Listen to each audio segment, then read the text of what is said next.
እኔ ስልጣን ባገኝ እኔ አቅም ቢኖረኝ ላደርግ እንጂ ኢትዮጵያ ውስጥ አሉ የተባሉ ገዳማት ብዙ ጉድ ስለሚሰራባቸው ገዳማቱ ማቃጠል ጥሩ ነበር። እንደው ትልቅ ጽድቅ ነው። ከገዳማት በጣም የሚያስነውር የሚሰቀጥጥ ኃጢአት ነው የሚሰራው ገዳማት ውስጥ የሚወጣው ማለት ነው። እዛ ውስጥ ኃጢአት ነው የሚሰራው። የኃጢአት ስፍራ ብቻ ነው ገዳማት። እና እኔ አቅም ባገኝ እነሱን አቃጠላቸው ነበር። የሆኑ አባታችን ወጥተው ጨንቋቸው እንደተናገሩት ነው ገዳማት እየተባለ ያለው ውሸት ነው አሉ። ትክክል ቢሆን ፈጣሪ ጋር ለመገናኘት ሰውን የዓለምን ኑሮ ጠልቶ ፈጣሪ ጋር ለማውራት ለመጸለይ ቢገቡ ጥሩ ነበር። ግን አይደለም። ምክንያቱም ምንድነው እንኳን ዝሙት ይቅርና ግብረ ሰዶማዊነትን ይሰራል ነው ያሉት። ትክክል ነው።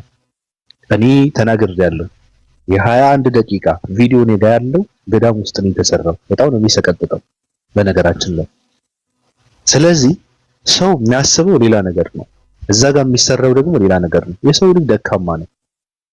በቻለው ልክ ነው ፈጣሪውን ማምለክ ያለበት፣ በቻለው ልክ በገባው ልክ እንጂ ይሄ መሰረት የሌለው ነገር ትክክልም አይደለም። ራሱ የሰው ልጅ መስራት እየቻለ የሰው ልጅ መስራት የማይችሉ ሰዎች ማገዝ እየቻለ ገዳም ውስጥ ገብቶ የወጣትነት እድሜውን ማሳለፍ ማለት ራሱ ስህተት ነው፣ እንደኔ ወንጀል ነው።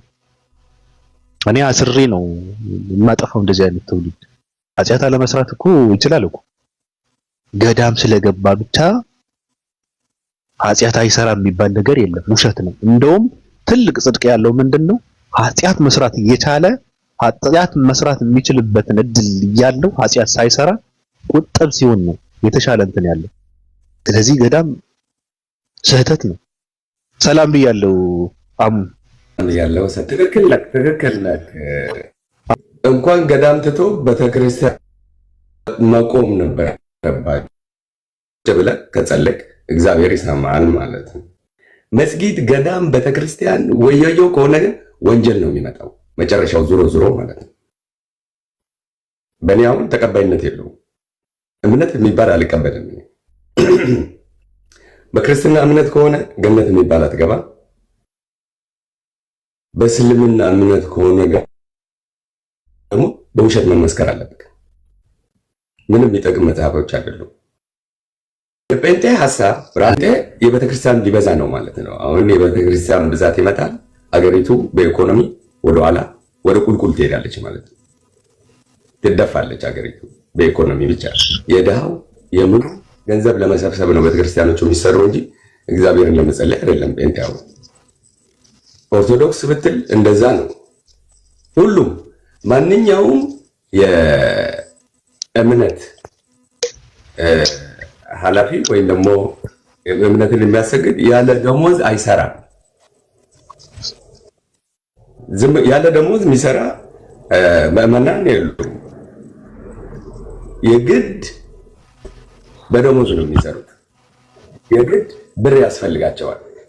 የግድ ደግሞ ከዚህ ድሃ ብር መውሰድ አለባቸው።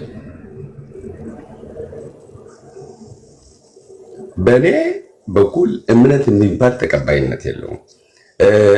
እንዴት ካላችሁኝ ደግሞ ሙስሊም ጎበዝ ካለ ወይም ደግሞ ክርስቲያን ጎበዝ ካለ ይምጡና ለሌላ ሰው እድልስ ይምጡና እኔ ጭንቅላት ላይ ያለ ጥያቄ ይመልሱልኝ። ታንክ ዩ። እሺ፣ በመጀመሪያ የአንተ ጥያቄ ለመመለስ ብቃት ያለው ሰው ካለ ይግባና እኔ ጥያቄ ይመልስልኝ። አስፈላጊ አይደለም። እኔ ጥያቄ ምንድነው አንተ ማይገናኝ ነገር ነው አገናኝተ ያመጣው። በመጀመሪያ ምንድነው የእምነትን አስፈላጊነትና አላስፈላጊነትን ነው መፈተሽ ያለበት እንጂ አንድ የሃይማኖት መሪ ያለ ደሞዝ አይሰራም ማለት ነው። ያለ ደሞዝ ለምን ይሰራል? የሚሰራበትን ሰዓቱ በህዝቦች ተመርጦ እዛ ጋር ቁጭ እንዲል ከተደረገ መከፈል አለበት። እሱም እኮ ሰው ነው። ስለዚህ ያስፈልገዋል ብር፣ የቤት ክራይ አለ፣ የእንትኑ አለ፣ ብዙ ነገር አለ። ሰው ነው ያስፈልገዋል። ስለዚህ ይሄ ኃጢአት አይደለም፣ ችግርም የለውም። አንተ ምራንና ሰዓትህን እዚህ ጋር እያሳለፍክ እኛ ደግሞ ደሞዝ እንከፍላለን ከተባለ ትክክል ነው። ይሄ ስህተት አይደለም። አንተ ግን ምንድነው ሁለቱንም መጽሐፍት አንብቤ አላስፈላጊ ሆኖ ነው ያገኘኋቸው ስትል፣ አሁን ለምሳሌ መጽሐፍ ቅዱስን ካነበብክ ምኑ ነው የማያስፈልገው? መጽሐፍ ቅዱስ ላይ ዘፍጥረት ላይ 3:22 ላይ ነው። ይሄ የመጽሐፍ ቅዱስ ለአንድ ሰው ልጅ እችን ክፍል ብቻ ካነበብክ ይበቃል ከመጽሐፍ ቅዱስ። ከዛ ውጭ ትጥለዋለህ። መጽሐፍ ቅዱስ 22ን ካነበብክ መጽሐፍ ቅዱስን ትጥለዋለህ። ስለ መጽሐፍ ዘፍጥረት 3:22 ላይ አንብበህ መጽሐፍ ቅዱስ ያለውን ሁሉ ነገር በቃ በቂ ነው። እሷ ብቻ ትበቃለች ከመጽሐፍ ቅዱስ። ምንድን ነው የምትለው እሷ? 22ን ፍታልኝ። እሺ 22 በቪዲዮ ላሳይክ። ይሄው ይታያል ከሆነ እግዚአብሔርም አለ እነሆ አዳም መልካምና ክፉን ለማወቅ ከእኛ እንዳንዱ ሆነ አለ። መቼ ነው መልካምና ክፉን ያወቀ? ከበሉ በኋላ። አሁንም አለ ድጋሚ ተመልከት። አሁንም እጁን እንዳይዘረጋ ደግሞም ከሕይወት ዛፍ ወስዶ እንዳይበላ ለዘላለም ሕያው ሆኖ እንዳይኖር ስለዚህ እግዚአብሔር አምላክ ከኤደን ገነት አስወጣው። አሁን እዚህ ጋር አንተ ምንድን ነው የገባክ? የገባኝማ አዳም ሌላ ዛፍ አለ። ያ ዛፍ ቢበለው ለዘላለም ሕያው ሆኖ የሚኖር ነው የሚበላው ነገር ማለት ነው። ያሲ አንድ ነገር ልበልህ፣ ይቅርታ። ልጁ ምንድነው ሐሳቡ? እግዚአብሔር አመፀኛ ነው፣ ሕያው ሆነን እንዳንኖር ራሱን ያስወጣል ለማለት ነው። አጭሩ እኮ እንትን ሲባል ለምን ሕያው ሆነን እንዳንኖር ነው ራሱ ያስወጣል እንደማለት ነው። ስለዚህ ምንድነው የፈለገው? እግዚአብሔር የሰው ልጅን አመፀ ነው እንጂ ስለዚህ ሐሳባችን እኛ አይ ስለበላ ነው እንዳይበላ ነው ያስወጣው ብለን ብንለው ለሱ ምንም ነው። ስለበላም እንዳይበላ ቢያስወጣው ራሱ እግዚአብሔር አመፀኛ ነው። አስወጪው እግዚአብሔር እስከሆነ ድረስ በቃ እግዚአብሔር ነው የሰው ልጅን ያመፀው፣ ሕያው ሆኖ እንዳይኖር ያደረገው እግዚአብሔር ነው። ስለዚህ ለምን እንደዛ አደረገ? ሕያው ሆኖ መኖር ነበረበት እንደማለት ነው። ራሱ እዚህ ጋር እግዚአብሔር አዳምን ከዚህ ዛፍ የከለከለበት ትልቁ ምክንያቱ ፈጣሪ ነው፣ ሌላው ደግሞ ፍጡር ነው። ሕያው ከሆነማ እግዚአብሔር ሕያው ነው ይላል እኮ አይደል? አልፋና ኦሜጋ ብሎ ማለት እኮ ምንም ማለፊያ የሌለው ማለት ነው። ለሰው ይሄ ባህሪው አልተሰጠውም። እኔ መጽሐፍ ቅዱስ ዳይሬክት ካለ ቤት ውስጥ ወረውረዋለሁ በመስኮት። አሁን በቃ መብትህ ነው። አንተ እምነት ምንድን ነው ዛሬ ላይ? ሌሎቹ መብትህ ነው። ያንተ መብት ደግሞ የፈጣሪ የሚለው መጽሐፍ መስኮት ከፍቼ መወረወር ነው በቃ መብትህ ነው እንዴ? ይሄንን እኮ ለኛ መናገር አይጠበቅብህም። አንተ ምንም ዘላለም ሕይወት የሚባል ነገር ከሞት በኋላ ምንም ነገር እንደሌለ ነው የሚገባኝ ነው። አዳምጠኛ እንዴ አንተ ይኸውልህ፣ ቆይ ጉዳዩ አለቀ። አዳምጥ። ባይብልን እንደዚህ አደርገዋለሁ እያልክ ሶሻል ሚዲያ ላይ መናገሩ ምን ትርጉም የለውም። ማድረግ የምትፈልገውን አንተ ለሌላ ሰው ሳትናገር ማድረግ ትችላለህ። ኦኬ አሁን እንደዚህ ማለትህ ወደ ሁለተኛ ነጥብ አንዴ እንደዚህ ማለትህ ሌሎች ሰዎች ላይ እዚህ ጋር ቁጣ ያመጣል፣ ስድብ ያመጣል፣ ጥላቻ ያመጣል። አንተ ማድረግ የምትፈልገው ነገር ለኛ መንገር አይጠበቅብህም። ኦኬ ችግር የለውም። መጽሐፉ እንደዚህ የሚል ከሆነ እኔ ያሲ ባቢሎን ተቀበል። እግዚአብሔር አምላክ ራሱ የፈጠረውን የሰው ልጅ ገብቷል ሕያው ሆኖ እንዲኖርም እንዳይኖርም የማድረግ ኃላፊነት ያለው የራሱ ነው። እሱ እንደፈለገ ያደርገዋል። አንተ ግን ሕያው ሆነን መኖር ነበረብን የምትል ከሆነ እኔ አላቅም እንትን አድርገህ ምንድነው መኖር ትችላለህ። የሆነ ፍልስፍና ውስጥ ገብተህ ምናልባት የማትሞትበት ወይም ደግሞ እንደምንም ብለህ ተስፈንጥረህ ግባና መንግስተ ሰማያት ግባና ወደ ኤደን ገነት እዛ ጋር ያሉ ዛፎችን እየበላ የዘላለም ሕያው ሆነህ ኑር። እኔ ምን አገባኝ? ለምን እኛን እንትን ትለናለህ? ኦኬ ችግር የለም። እሱ ተዘጋችብኛ። ገነት እኮ ተዘግታብናለች። አንተም ታውቃለህ። ማን ነው የዘጋው? ራሱ እግዚአብሔር ዘጋው እያላችሁ ነው። የዘጋው መጽሐፉ ነው የሚለው እንጂ እኔ አይደለሁም እኮ። የዘጋው እኮ ፈንቅለህ መግባት ነዋ። መሞት የለብንም የዘላለም ሕይወት ምንድነው ሕያው ሆነን መኖር አለብን የምትል ከሆነ ፈንቅለህ መግባት ነው። ኧረ እኔ ሐሳብህን ወድጄዋለሁ እና ብቅ በል አንዴ ብቅ በልና እኔህና እንደው እንደዚህ ከሆነ ነው እንጂ እስኪ ራስታ ነው ጸጉርህ እስኪ ጸጉርህ አይ አራዳን ትግራይ ውስጥ አላደክም ወጣ ብለሽ ነው። አየኛ አይ ያራዳልኝ በቃ ይመችህ። እኔ ገብቶኛል እኮ ሐሳብህ እግዚአብሔር የሚባለው አመፀኛ ነው ስትል እኔ ገብቶኛል። ይመችህ ኑሮ የፈረረው ሰው ነው በጦርነት። ቆይ ሸሃዳ የሚለው ላይ አንተ ምንድን ነው የሚገባ? ሸሃዳ ላይ ማለት ብዙዎች በእስልምና እምነት ላይ አሽሃዱ ወአነ ላ ኢላሃ ኢላላህ ወአሽሃዱ ወአነ መሐመድ ረሱልላህ።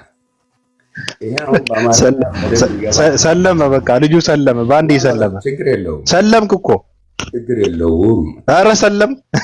ኧረ ጀለብያ ስጡት። ዝም ብለህ ጀለብያን ተቀበል። ይሄ ነው እኮ ጥያቄው። እሺ የኮሽን እኮ ነጥቡ እኮ እዚህ ጋር ነው ያለው። እሺ ኦኬ።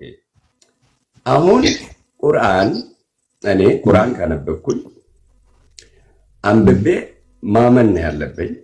ወይ አምናለሁ ወይም ደግሞ አላምንበትም። ገብቶሃል?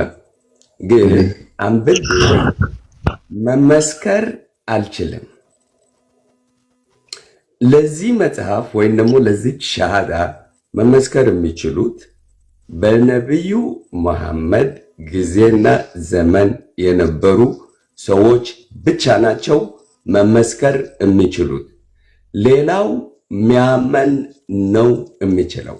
ማመን መመስከር አይደለም፣ ማመን ነው። ምንድነው የምታየውና የምታምነው? ምንድነው የምታየው? ኦኬ አሁን እኔ ሳላይ እና ሳልሰማ መመስከር አልችልም። ምንድነው የምታየው እኮ ነው የምታየው። ምንድነው? ኦኬ ማየት ያለብኝ ነብይ መሐመድና በነብይ መሐመድ የነበረ ጊዜ ከሆንኩኝ መመስከር እችላለሁ። ሸሃዳን ማለት እችላለሁ። ካልነበርኩኝ ግን ማመን ነው የምችለው። አምናለሁ ነው የምለው። እመሰክራለሁ ማለት አልችልም። አምናለሁ ብዬ ነው የምጀምረው። እመሰክራለሁ ግን አይቻልም። ለምን? አልነበርክም እዛ ቦታ ላይ፣ አልሰማህም። አንብበክ ብቻ ነው ያመንከው። በእስልምና እምነት ነው። ገብቶሃል? ስለዚህ ሸሃዳ ማንኛውም ሙስሊም ሸሃዳ ከወሰደ የውሸት ምስክርነት እየሰጠ ነው። እሺ ታዲያ መጽሐፉ ትርጉም ምን ይመስልሃል? እዚች ነጥብ ላይ ትወረውረዋለህ። ቁርአንም አይደለም መወርወር ሳይሆን ቁርአን የሚያስፈልገው ለምንድን ነው ጥያቄ። ቁርአን ለማመን ነው። ለማመን ነው አይደል? ያ ስለዚህ በቁርአን ማመን ነው። እየመሰከርክ ነው። ነጥቡ እኮ ምንድነው የምትመሰክረው? ቁርአን ምንድነው የሚያወራው? ሸሃዳዋን አይደለም። ቁርአን ምንድነው የሚያወራው ነው? ቁርአን ምንድነው የሚያወራው? ስለ አላህ ነው የሚያወራው። ስለ ነብዩ መሐመድ እኮ ስለ ነብዩ መሐመድ ካወራ አንተ በነብዩ መሐመድ ዘመን ካልነበርክ ስለ ነብዩ መሐመድ የሚያወራውን ቁርአን አንብበህ ነው በነብዩ መሐመድ የምታምነው እንጂ የሰው ልጅ ሁሉ በዘመነ ነብዩ መሐመድ መፈጠር ነበረበት እያልክ እኮ ነው። መመስከር ነው ያልከው። መመስከር ግን አትችልም። መመስከር ማለት ሸሃዳው ምስክርነት እየሰጠክ ነው እኮ። መመስከር አትችልም ማለት ምንድነው? የምትመሰክረው ለማን ነው የምትመሰክረው? ማመን ነው የምችለው፣ ችግር የለውም። መመስከር ግን እዚች ጋር ነች ያለችው ነጥቧ። እኔ የምላት ያለው ማመን ችግር የለውም። መጀመሪያ ታምናለህ፣ እሺ፣ ከዛ ምስክርነት ትሰጣለህ። የት ነበር? መመስከር አትችልም። እንዴት አድርገህ በየትኛው መለኪያ ነው አንተ ምስክርነት የምትሰጠው? ስላነበብክ ነዋ። ስላነበብክማ ታምናለህ አልኩህ እኮ እኔ። እንደዚህ ከሆነ አንተ ቅድም ስታወራበት የነበረው ስለ አዳም ማውራት አትችልም ማለት ነው። ቅድም ምንድን ነው እያልክ የነበረው? ቆይ ቅድም ምን እያልክ ነበረ? አዳም አይደለም እኮ ተመሳሳይ ስለሆነ ነው። አዳም ከኤደን ገነት ያስወጣው የዘላለም ህይወት እንዳይኖረው ነው አልክ። እንዳይኖረው ነው። አዎ እየታየ አንዴ ቅድም እየተነበበ አልነበረም እንዴ? እኮ ስለ ነብዩ መሐመድ የተነበበ ነው። አንብቦ ሰው የሚረዳው ማየት ነበረብኝ አልኩ። ማየት ከነበረብህ የአዳምን ማየት ነበረብህ፣ መገኘት ነበረብህ ማለት ነው። ብራዘር ወይት አሁን ማመን ችግር የለውም አልኩ እኮ። ማመን ምንም ችግር የለውም። መመስከር ላይ ነው ያለው ችግሩ እኮ እዚህ ጋር። አሁን እኮ ለምን ችግር አለው? 5 ጊዜ በቀን ትመሰክራለህ። ሙስሊም ከሆንክ ይቅርታ ምንድነው ትመሰክራለህ ማለት? የቱ ጋር ነው ያለው? 5 ጊዜ ትመሰክራለህ? ሸሃዳ 5 ጊዜ በቀን የሚል አለ? ሸሃዳ 5 ጊዜ በቀን ሸሃዳ ትወስዳለህ። ከየት እንዴ? አዛን ሲወጣ አዛን ማውጣት ትችላለህ? እኔ አልችልም። ኦኬ፣ አዛኑ ላይ ሸሃዳ አለ፣ አሁን መመስከር አለ። እሺ፣ ኦኬ። አሁን በየትኛው አውራው እኔ ሸሃዳ እያለው። ኦኬ፣ እሺ፣ ኦኬ። ያው ባቢሎን ሙስሊም ስላልሆነ ነው። እኔ ሙስሊም ስለሆንኩኝ ከኔ ጋር ትቀጥላለህ። ኦኬ፣ አሙኑራ። ኦኬ፣ ምንድነው እያልክ ያለኸው አሁን አንተ? በምስክርነትና በእምነት ምንድነው ልዩነቱ? አሁን ማመንና መስከር። ኦኬ፣ ማመንና መመስከር። ቆይ እንደማመጥ ማመንና መመስከር ልዩነቱን ንገረኝ እስኪ። ኦኬ፣ ማመን ሳታይ አንብበክ ማመን ነው። ሳታይ ማለት ነው። አንብበክ ስታመን ያለ ማየት ማለት ነው። እምነት ገብተዋል። ሳታይ ነው የምታምነው፣ አንብበክ ነው የምታምነው። በጽሁፍ ነው። ጽሁፉን አንብበህ ጽሁፉ ስሜት ከሰጠ ታምንበታለህ። ይሄ እምነት። መመስከር ደግሞ ያየና የሰማ መሆን አለበት ለምስክርነት እንዲበቃ ወይም ደግሞ በቂ እንዲሆን። ስለዚህ አሁን አንተ ልትመሰክር የምትችለው ባየኸውና በቦታው በተገኘህበት ነገር ነው። ብራቮ። መመስከር የሚችሉት እኔ አይደለሁም ያልኩት። መመስከር አንተ ይኸውልህ፣ የአንተ እምነት መመስከር። ጥያቄው እንዲገባ በደንብ አድርገህ ማለት እንድንግባባ፣ ጥያቄው በደንብ እንድንግባባ ማለት ነው። አሁን መመስከር የሚችሉት ያልኩት በነብዩ መሐመድ ዘመን የነበሩ ናቸው። እሱን ተወው። አሁን እሱን ተወው። በነብዩ ስለ ነብዩ ተወው። ቆይ አንዴ አዳምጠኝ። ኖ እሱን ተወው። አሁን እየጠየቅኩ ያለሁት ማመን የሚለውንና ማመን የሚለውንና መመስከር የሚለውን ነገር ልዩነቱንና አንድነቱን ንገረኝ ነው ያልኩህ። የነብዩን ነገር ተወው። ወደ ነዛ እንመጣለን። ነገርኩህ እኮ ማመን አንብበህ፣ መመስከር ደግሞ አይተክና ሰምተህ። ቀጥለው። ኦኬ፣ መመስከር የምትችለው ባየኸውና በሰማኸው ነገር ነው። ይሄ በአረብኛ ምን ይባላል? አረብኛ እችላለሁ እያልክ ነበረ። ምን ማለት ነው? አይነ ልየቂን የሚባል ነገር ታውቃለህ አይደል? ሳመ ወራኢ አይነ ልየቂን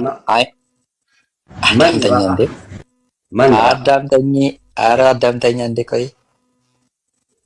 አይነ ልየቂን ብሎ ማለት ምን ማለት ነው በአረብኛ? አይነ ልየቂን አልጠየቅኩህም። እሱን እኔ የጠየቅኩህ ግን ምን ማለት ነው ያልኩህ።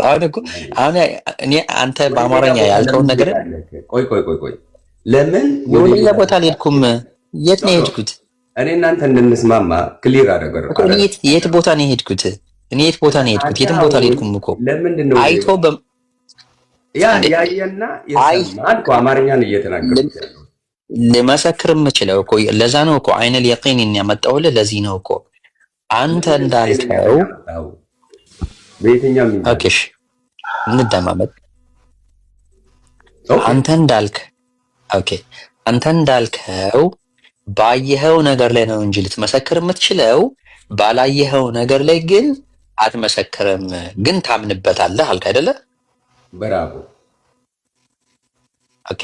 ስለዚህ አሁን አንተ ባየኸው ነገር ብቻ ነው እንጂ ልትመሰክር የምትችለው ባላየኸው ነገር አትመሰክርም። እንዴት አድርጌ ነው ባላየሁት ነገር መመስከር የምችለው? በጣም ጥሩ። እኔ አሁን ልጠይቅህ እናንተን። እሺ፣ እናትና አባትህ እንዳለህ ታውቃለህ፣ ትመሰክራለህ አይደል?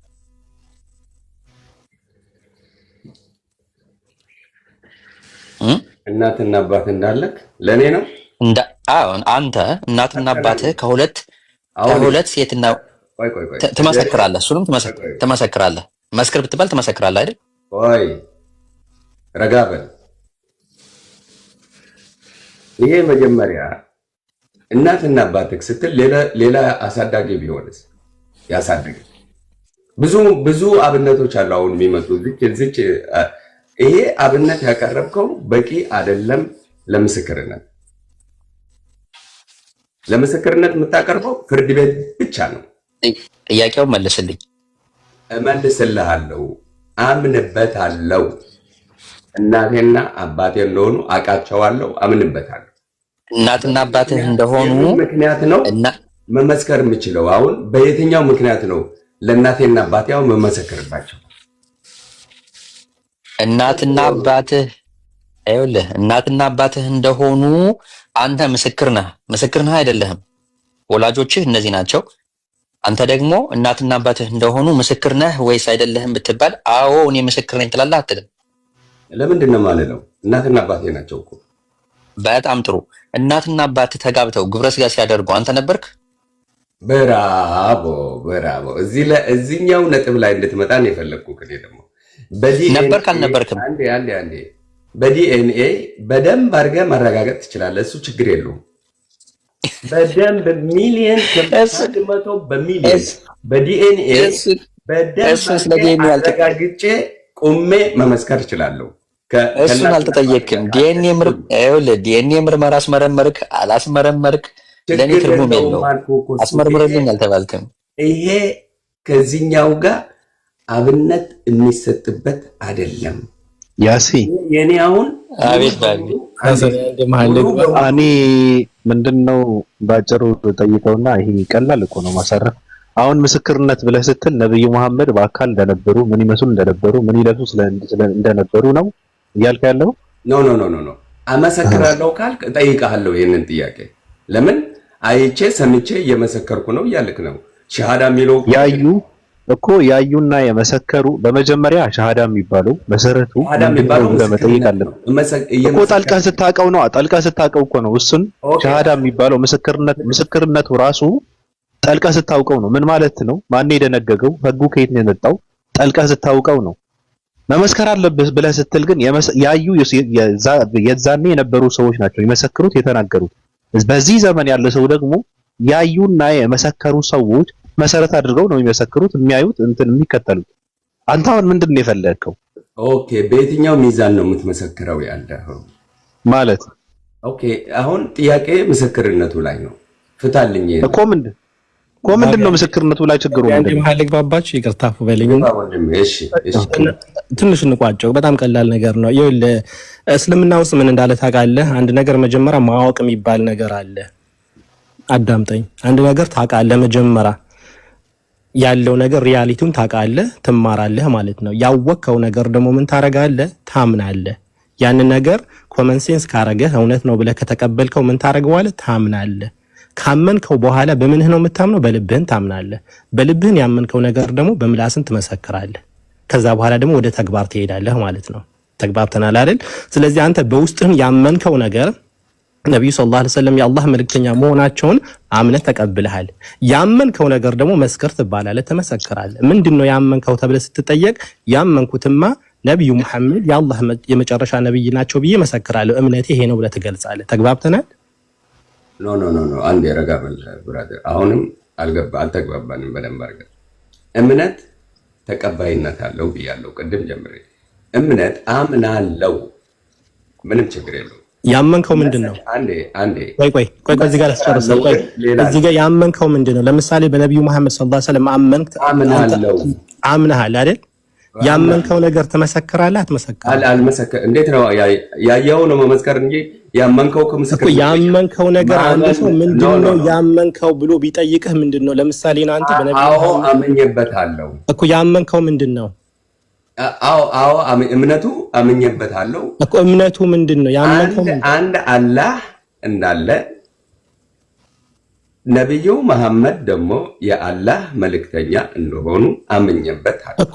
አሁን እኔ እየጠየቅኩኝ ነው። አንተ ያ ነገር ያው እየመለስኩልህ ነው እኮ። ረጋ ለምን አትልም? እየመለስክልኝ አይደለም። አንድ አዳምጠኝ። አንዴ ሐሳቤን አታቋርጠኝ ብዬ አምናለሁ፣ ግን መመስከር አልችልም አልኩህ እኮ። አሁንም እዚህ ነጥብ ላይ ነኝ ያለው። ማመን አሁን ነገርኩ፣ ቆንጆ ነው፣ ችግር የለውም።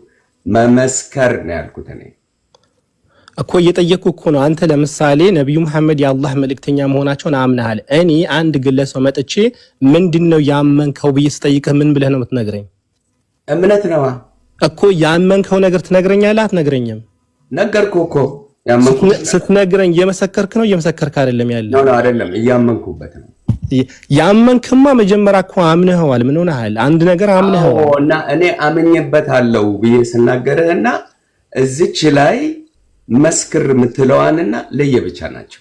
አሁን ወደ እኮ እየጠየቅኩ እኮ ያመንክበት ነገር ይኸውልህ፣ ሲጀምር የባንተ ረጋ በል። አሁን ቆንጆ ነጥብ ላይ መጥተሃል በራስህ ጊዜ። አሁን ወደ ነጥቡ እስኪ እንመለስ። ይኸውልህ መጀመሪያ 3 ነገር አስቀምጬ ወደ ነጥቡ እንመለስ። አሁን ልመለስልህ ነው። መጀመሪያ 3 ነጥብ አስቀምጬ ይላሉ። በእስልምና ማወቅ ይቀድማል ከምን በፊት? ከማመን በፊት። ያወቅከው ነገር ደግሞ ምን ታረጋለህ? ያወቅከው ነገር እውነት ሆኖ ካገኘኸው ታምንበታለህ። ካመንከው በኋላ ደግሞ እምነትን ትመሰክራለህ። በልብህን ያመንከው ነገር በምላስህን ትመሰክራለህ። ያ ነገር ደግሞ እኛ ሙስሊሞች ደግሞ የምንከተለው ቁርአን ብቻ አይደለም፣ ቁርአንንም ሐዲስም እንከተላለን።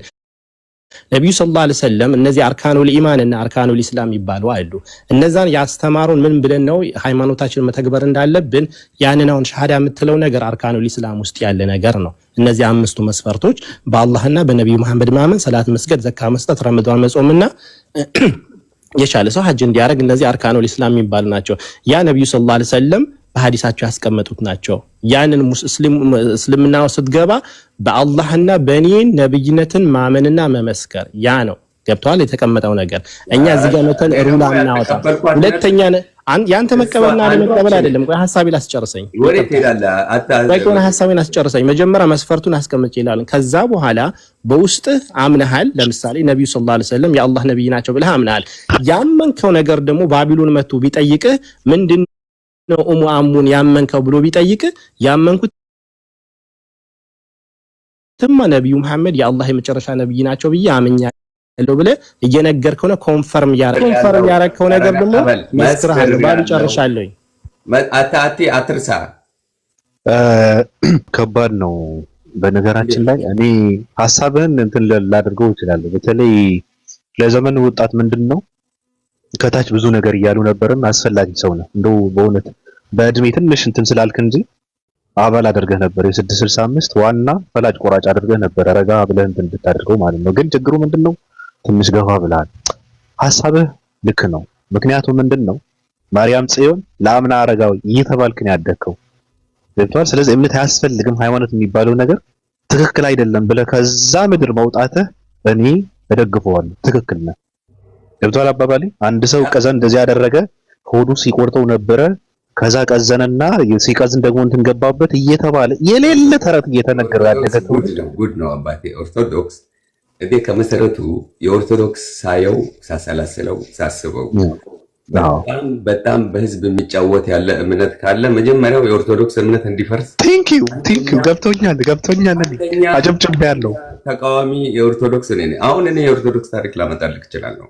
ኦርቶዶክስ ከጸናጽን ብቻ አሁን አንድ አድሬስ ልስጥቅና ከዛ በኋላ እንጠቀስ ብለህ ሰርች ታደርጋለህ። የኦርቶዶክስ ጸናጽን አይተዋል? እጃቸው ላይ ይዘውት እንዲህ የሚያንከሻክሹት። ይሄ ግብፅ ላይ ሰርች ካረግ ማአቲክ የሚል እምነት አለ። የግብፅ ኬሜቲክ የሚል የ42 ህግ የማአት የሚል አለ። አሁን ቲፒክሊ ከዛ ኮፒ እንደመጣ ወደ ኢትዮጵያ አሁን በዚህ ይገባኛል። ይሄ ጸናጽን የነ ፈርዖን መጸለያ የነበር የምርህን ነው? ከምር እኔ ልክልሃለሁ። በኋላ ከፈለክ አድላርገና በኋላ ልክልሃለሁ፣ ታየዋለህ። አድሬሱ ምን ሁሉ ልክልሃለሁ። እሺ ከበረው ብታይ በጊዜ የነበረ በማን ነው የሚሉት የንጉስ ኢትዮጵያ የነበረ እምነት የተቀበለው ኢዛና አብርሃ አጽብሃ ከኢዛና በፊት እንዲያውም አጠራሩ እግዚአብሔር አልነበረም የሚጠራው የሃ ነው የሚባለው የነበረ በመጀመሪያው አጠራር የሃ ይሉት ነበር። እዚህ የኦርቶዶክስ መጽሐፎች ላይ አሉ፣ ደብቀውታል እንጂ አለ የመጽሐፍ ሁሉ ከነሱ ጋር። በሁለተኛው ደግሞ የመጣው የፈጣሪ ስም ጌታ ሰራዊት መሐረም ከሱ ጋር ተያይዘው የነበሩ አሁን እነኚህ ካህናት የሚባሉት የመንፈስ እምነት የመንፈስ የእውቀት መንፈስ ካህናት አስተር የሚባሉ እስካሁን ድረስ ስነ ስርዓቱ ከበሮው ምኑ ከግብፅ ጋር ከኬሜቲስ እምነት ጋር አንድ ነው። ምንም የሚለያይ ነገር የለውም። ምንም መጽሐፉን ካነበብከው ምንም አይነት ልዩነት የለውም። ያ መጽሐፍ ደግሞ ምንድነው የሚለው? ከሞት በኋላ ህይወት እንዳለ ብለው የቀብር ስነ ስርዓታቸው ብታይ እነዚህ ኦርቶዶክሳውን ከሰው የሚያደርቁት ለምንድን ነው? ለምን ታዲያ ፈርዖን ደግሞ ሰው ያደርቁ ነበር አይደል? ለምንድን ነው የሁሉ ገዳማትና ቤተክርስቲያኖቹ የሀገር ሰው የስንት ዘመን የነበረ የደረቀ ሬሳ አላቸው? አሁን ልክ ነው። እኔ ሁሌም እቃወማለሁ። ሬሳ አምላኪ ነው ያልኩኝ። ያ ሬሳ መቀበር ነው ያለበት፣ አፈር ነው ወደ አፈር መመለስ አለበት እንጂ ደርቆ እንደዚህ ተንጠልጥሎ መቆም ምን ጥቅም አለበት? አይነሱ፣ አይንቀሳቀሱ። እሺ ገብቶሃል? አሁን ሰውን ለምንድን ነው እንደዚህ ሰውን ወደ ቆንጆ ነገር፣ ሰውን ወደ ትምህርት፣ ሰው አሁን ለሰው ልጅ ምንድን ነው የሚያስፈልገን? እኛ ትልቁ የሚያስፈልገን ነገር ሆስፒታል ነው። የለም ሆስፒታል አፍሪካ ውስጥ የለም። በቂ ሆስፒታል አፍሪካ ውስጥ የለም። በቂ ትምህርት ቤት አፍሪካ ውስጥ ግን በቂ መስጊዶችና ቤተክርስቲያኖች የሀገር ታያለህ። አፍሪካ ውስጥ የሀገር ሌሎች ሀገር ላይ ከሄድክ እነኚህ አታያቸው፣ በብዛት አታያቸው። ከአፍሪካ ውጭ ከወጣክ በብዛት አታያቸውም። እነኚህ ሁለቱ አንድ ብቻ ሳይድ ነው የምታየው። አሁን እነኚህ አፍሪካ ውስጥ ብታያቸው በብዛት አሉ። ሰውን ወደ ቁልቁል የሚደፉ እምነቶች እንጂ ሰውን ወደ ላይ። አሁን ወንድሜ እዚህ ጋር ምንድነው አንዴ ልጨርስ። እምነት አይደለም ስለ እምነት አይደለም የምናወራው። እምነትማ አስፈላጊ ነው። ለምን መሰለህ? የሰው ልጅ ቆይ ችግር የለውም። ያንተ ሐሳብ ነው፣ እኔ እቀበለዋለሁ፣ አከብረዋለሁ። ምክንያቱም ብዙ የሚጠቅም ነገር እያወራ ስለሆነ ብዙም እንትን የለኝም። እምነት አስፈላጊ ነው። የሰው ልጅ የሚታነጸው በእምነት ነው። የሰው ልጅ ስርዓት የሚኖረው በእምነት ነው። ትዕግስትን የተማረው ከእምነት ነው። ማለፍን የተማረው ከእምነት ነው። ሕግን ቀድሞ የተደነገገው በእምነት ነው። ፍርድን የተደነገገው በእምነት ነው። በደልን የተቃወመው እምነት። ብዙ ነገር ብዙ ትርፋት አለ እምነት። መጨረሻ ላይ ደግሞ ያው ምንድነው ሙቶ መነሳት የሚባል እንትን ስላለ የዘላለም ሕይወት የሚባለው ነገር ደግሞ እንትን አድርጎታል፣ መንድቶታል ማለት ነው። ስለዚህ መቃወም ያለብህ ምንድነው? በእምነት ስም የሚደረጉ አላስፈላጊ ሆኑ እንዳናድን፣ እንዳንሰለጠን፣ እንዳንለወጥ አስረው ጨፍግገው የያዙን ኋላ ቀር የሆኑ እንትኖችን አሉ። አሁን በዓላት የሚባሉ ነገራቶች አሉ፣ መቅረት አለባቸው። አንድ ሰው ምንድነው እንትኑን ፈጣሪውን እያመለከ መስራት ይችላል እኮ። አሁን ምንድነው ሃይማኖት ያላቸው ሀገራት የሰለጠኑ ሀገራት የሉም አሉ። የዘመኑ ሀገራት የሉም አሉ። ፈጣሪያቸውን እያመለኩ በዛ ልክ ደግሞ ስራቸውን እየሰሩ የሰለጠኑ ያደጉ ሀገራት አሉ። ገብቶሃል አባባል? ሰው የሚሰለጥነው ከሃይማኖት ስለራቀ አይደለም። ከሃይማኖት ሲርቅ ሰው ምንድነው የሚሆነው? ይሰይጥናል እንጂ አይሰለጥንም። አላስፈላጊ የሆኑ ባህሎችን ነው የሚያስተናግደው። ገብቶሃል አባባል? ትክክል ያልሆነ ይሄ የተፈጥሮ ህግን የሚጻረሩ ባህሪያቶችን ነው የሚላበሰው ከሃይማኖት ሲወጣ ሰው። ሃይማኖት አያስፈልግም ሳይሆን መባል ያለበት ሰው ፈጣሪውን ያመለ እንደዛ ብለህ ለውጥም ልታመጣ አትችልም። ራሱ ሃይማኖት አያስፈልግም ከተባለ ለውጥም አይመጣም፣ ተቀባይም አታገኝም። ሐሳብህ እንኳን ትክክል ሆኖ እያለ ሁሉም ነው የሚቃወመው፣ ምክንያቱም በደም ስሩ ነው የመጣበት። ስለዚህ እዛ ውስጥ በሃይማኖት ሽፋን የሚደረጉ የተደበቁ አላስፈላጊ ባህሎች አሉ። አሁን ለምሳሌ በዓላት የሚባሉ አሉ፣ 30 በዓላትና 6 ተደራቢ በዓላት የሚባሉ አሉ። ይሄ የግብጽ ነው፣ ይሄ ፖለቲካ ነው። ይሄ ሃይማኖት አይደለም፣ አምልኮም አይደለም። እዛ ጋር ራሱ አንተ ደድበህ ጀዝበህ ደህይተህ ፍጡራንን እንድታመልክ ነው የተደረገው። ፍጡራንን በማምለክ ምንዳህን ምንድነው? ድድብና ድንቁርና ኋላ ቀርነት ይሆናል ማለት ነው። 30 በዓላትን እንትን እያደረገ ከፈጣሪ ይነጥለዋል፣ ከዛ ደግሞ ድሃ ያደርገዋል። እንደዚህ አይነት ነገራቶች መቅረት አለባቸው ተብሎ መባል አለበት። ገብቶሃል አባባል? ለውጥ እንዲመጣ የምትፈልግ ከሆነ ራሱ ሃይማኖት አይደለም መቃወም ያለበት፣ እምነት አይደለም መቃወም ያለበት፣ መብቱ ነው። የፈለገውን ይከተል። ግን መስራት አለበት፣ መለወጥ አለበት፣ መብላት አለበት፣ መልበስ አለበት፣ መቀየር አለበት፣ መዘመና መሰልጠን አለበት ነው ማለት ያለበት። ለውጥ እንዲመጣ የምትፈልግ ከሆነ ራሱ አይደል እንዴ? አዎ ትክክል ነህ። አሁን እነኚህ ሁሉ ሰበቦች በዚህ እምነት ነው የመጡት ወደኛ ራሱ ማለት ነው እንጂ ከመሰረቱኛ የሌላ አመራር ወይም ደግሞ በሌላ መጽሐፍ ነው እኮ የምንንቀሳቀሰው የነበረ። ከዛ ከማህበረሰባችን ካሁን በፊት እዚህ አካባቢ ላይ የሚኖሩት የነበሩት በእነኚህ እምነቶች ብትል ቅድም ገለጽኩልህ እኮ ከዚህ እምነት በፊት የነበረ መጽሐፍ አለ። አሁን ሌላ ጊዜ እመጣለሁ፣ ችግር የለውም። የ42 የመዓት ህግ the 42 law of መዓት ብለክ ሰርች አድርግና ምን የመሰለ ህግ አለ። በጣም ቆንጆ ከእምነቶች በላይ ህግ ነበረ እዚህ ጋር። አሁን ይሄ ህግ ፈርሶ ነው እምነት የሚለው ከዛ በኋላ ወደኛ የመጣውና በዚህ በእምነት በሚለው ያደግነው አሁን ያለነው ማህበረሰብ ማለት ነው። እነኚህ እምነቶች ደግሞ ካየሃቸው አሁን ያሉ የኛ ጋር ያሉት አይዋደዱም፣ ራሱ አይዋደዱም። እነኚህ ነገ ጠዋት ራሱ ሊያጠፉንም ይችላሉ። ይህንን መርሳት የለብንም። አይዋደዱም ከመሰረቱ እምነቶቹ ራሱ ትንሽ ወደኋላ መለስ ብለን ስናስብ ብዙ ችግር አለባቸው። ብዙ ፍራክሽን አለ መካከላቸው ላይ። እምነቱ ብቻ ሳይሆን ያመኑትም አንዳንዴ ስታያቸው ፍራክሽን አለ መካከላቸው ላይ። በጣም ችግሩ እምነቱ ነው። ታዲያ ምንድን ነው? እነኚህ ሰዎች በእነኚህ መጽሐፎች ካላመኑ እኮ ይህ ችግር ወንድማሞች ናቸው። ተዋደው ተፋቅረው ይኖራሉ። ህግ ካለ ምንም ችግር የለውም። እምነት ሳይሆን እኮ ካላመኑ ይጋደላሉ የሚላል እንዴ? ታዲያ ኖ አሁን ያልኩ ሁለት እምነት አለ። እነኚህ ሁለቱ እምነት ደግሞ በእነኚህ ሁለቱ እምነት ተፋጠጣለ። ለምን አንዱ ሙሉ ክርስቲያን መሆን አለበት ይላል፣ አንዱ ደግሞ ሙሉ እኮ እምነቱ እኮ አይደለም እኮ እሱ እኮ። ታዲያ አንተ አሁን ችግሩ ትናንት ይሄ ያለፈውን ታሪክ እያነበብ የሃይማኖት ችግር አደረግከው እንጂ ይሄ የፖለቲካ ችግር ነው። ወደፊቱ ይሄ ችግር ይሰጠናል። አትሊስት የወደፊት ጥንቆላ ነው ትንበያ፣ እሱ ሌላ ነገር ነው። አንተ ግን እንደዛ እያልክ ያለው የትናንቱን ታሪክ አይተህ ነው። አሁን የትናንቱ ታሪክ ደግሞ እንትናን ገደለ የሚባለው ፖለቲካ ነው። ግማሹ የተደረገ ነው፣ ግማሹም ያልተደረገ ነው። ኖ ከመሰረቱ ያቀረብኩት ይህንን ሀሳብ ለምንድን ነው መሰለህ? እምነት ይጠቅማል በሚል ነው ወይስ አይጠቅምም? እኔ ህግ ነው የሚጠቅመው። ህግ ለሰው ልጅ ህግ ነው እስከዛሬ ድረስም በስነ ስርዓት ዓለምን ይዟት ያለ እንጂ እምነት አይደለም። ህጉ ግን እምነቱንም ስነ ስርዓት አስይዞታል። እምነት ነው ዓለም ይዟት ያለው። እኔ ህግ ነው የምለው። አይ እምነት ነው። እምነት ቢሆንማ አጥፍቶናል እስከዛሬ ድረስ። ለምን ያጠፋናል? የትኛው ህግ ነው ዓለምን የያዛት? ህግ ነው። የትኛው ህግ? የፖለቲካ ህግ ነው የያዛት። የምን የፖለቲካ ህግ ነው ዓለምን የያዛት? ህግ አለን እኮ እኛ። ህግ ነው እንጂ የእምነት ህግ አይደለም የያዘው።